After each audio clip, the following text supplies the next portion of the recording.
Hey guys, so recently I had a question about sleep apnea. What causes it and what can you do about it? So this is the condition which really affects someone's sleep. You see this a lot in diabetics.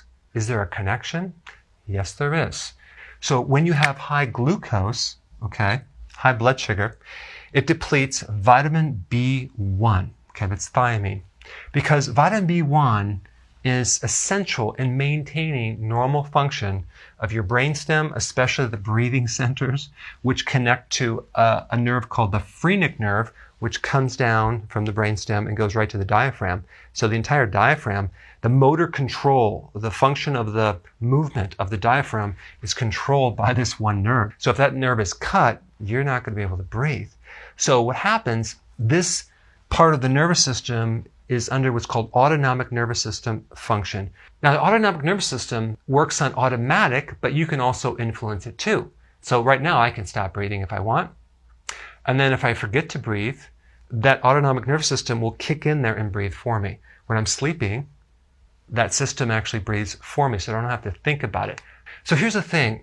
So when your spouse is, let's say, snoring, and all of a sudden you hear them stop breathing for a period of time, that's sleep apnea. That's definitely involving these breathing centers right here.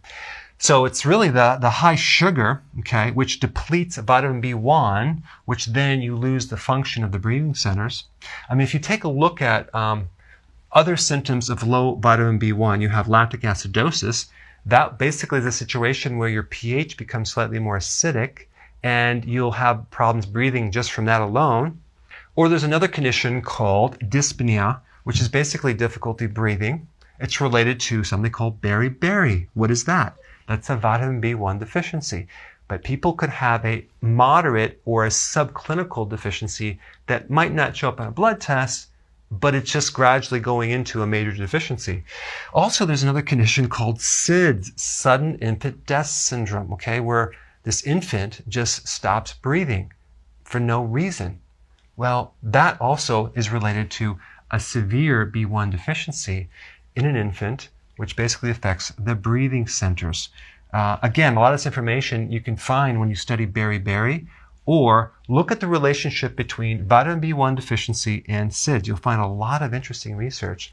So that's why it's very important to make sure that the infant is breastfed, or if you're getting a formula, that it has enough B1 and other nutrients, because some of these formulas are just pure sugar, void of a lot of good nutrition. Anyway, I just wanted to point out that if you have sleep apnea, you may want to start taking vitamin B1, and in addition to that, take nutritional yeast, because that will also support and prevent any other deficiencies from higher levels of vitamin B1. All right, thanks for watching. Hey, so if you haven't done so, please press subscribe now. That way you can be aware of all the new content that I'm putting out on a regular basis.